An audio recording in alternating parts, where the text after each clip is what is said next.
Hey, good morning, everybody. Today's 16th of August, 2024, and last night, or yesterday afternoon, I picked up, I think it's a 91, 92 Jeep Comanche from a guy about an hour north of here, northwest of here. He's got some good plans for it, and I'm honored and very happy to be included in his planning process to build this truck. What I've been hired to do is media blast the cab and the frame. Apparently, the cab is welded to the frame from and at the factory.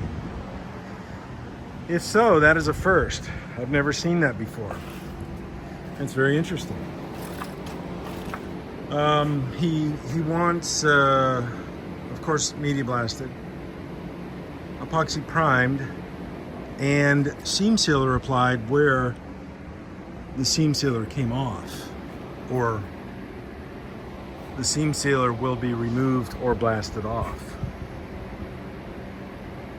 He also wants a chassis dolly built to transport the vehicle back to him, and of course it'll be his, to be used in his shop internally. So, which is good, very doable.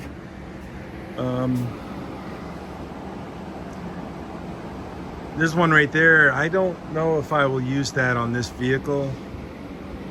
I don't know, because that's my own personal one, and I think he wants one for himself, so we'll have to see if that'll work. I don't think it will. I'm inclined to say no, but we'll see. I'll build one specifically, because that one's going to be chopped up for 928.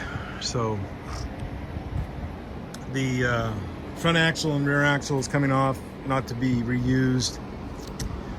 They'll just go back to him separately. I think the rear leaf springs, we're going to save them, and he wants those blasted, and I think either paint or powder coated. I'm not sure. Probably epoxy primed, and then he can handle the painting, I think, later. Details to follow, but this is the first. I've never done a Comanche. The bed, doors and fenders and hood and tailgate and other parts he has, but they're not going to come here yet. He wants to do this thing first, which is totally cool. In a way, I'd prefer to do it that way. Windshield's coming out, it's cracked, so no need to really save it. I'll take that out here. So this truck I'm going to have to put in a rotisserie. Because of the required work. There's some welding underneath that needs to be done, some holes. You can see there's a hole right there in the transmission tunnel. And to put the seam sealer back on, it's going to need to be upside down and bring the work in a position that is comfortable for me to do the work versus the other way around. So there it is. Peace out, everybody. Be good. See you.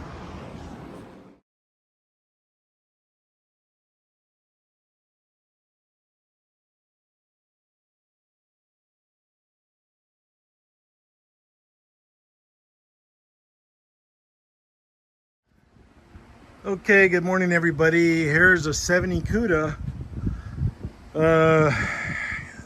Came in for a full media blast on it. All of its parts came from Muscle Rod's shop. I was just thinking before I made this video, how many of these cars have I done? I honestly have lost track. I think it might be around maybe 120, maybe 130 total cars to blast. This one is interesting as I was putting the straps on it to transport the car. Some of these crazy frame rails that somebody put on here. Clearly a very hokey, crappy, inferior job, but it is what it is.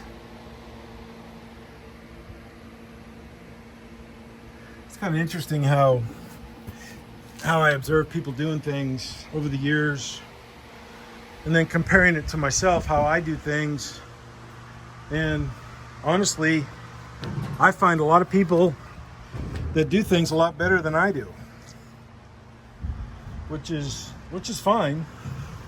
But when I see people that are doing things better than myself, I adapt and adopt and make it better. Because you never want to do the same stuff over and over again. You always want to improve. Here comes a train. Stand by for the whistle.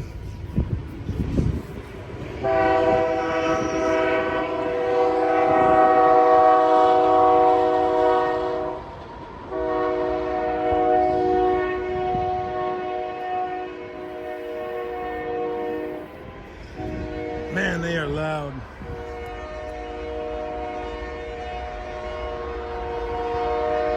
Very loud, very loud. I believe this is a 70 CUDA. It's not really in too bad a shape.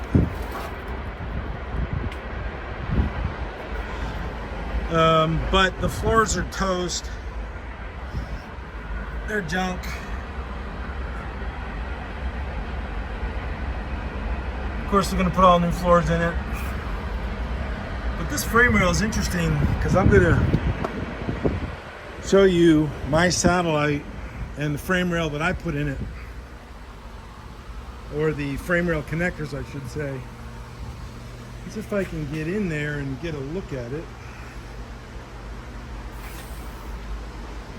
Let me...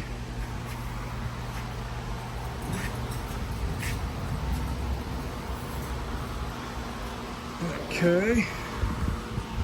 Big operation here in the morning. So let's try to get in here and look at the frame rails that I did. And I'm not going to be able to really see it. No, I'm not going to see it under there. Let's try this. I'm kind of stubborn. I sort of want to compare what I just showed you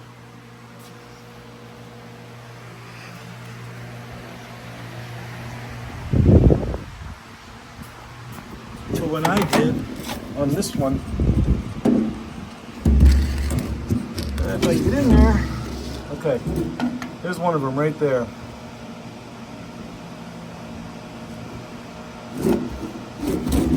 Let's see if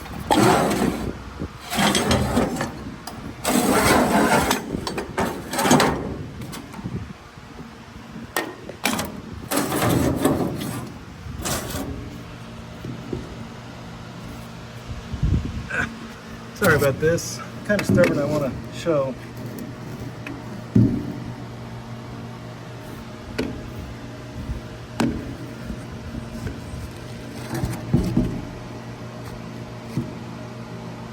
So I put in a 2-inch square, 11 gauge square tubing in there, and then I ran a piece of not sheet metal, but I think 3/16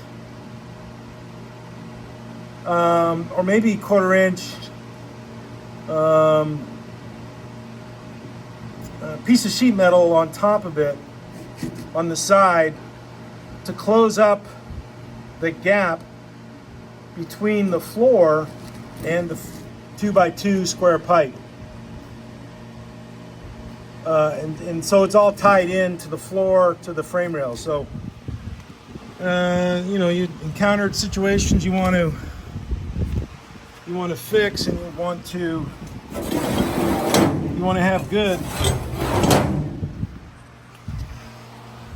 or as good as possible. So, you know, just something I did.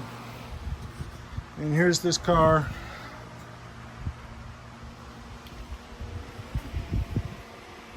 Yep. Somebody put these on these shackles or for mounts for different springs. But it's a survivor car, which is kind of cool. And I guarantee he's going to have a lot of problems up in the roof skin. Up in the roof structure. All this area right there.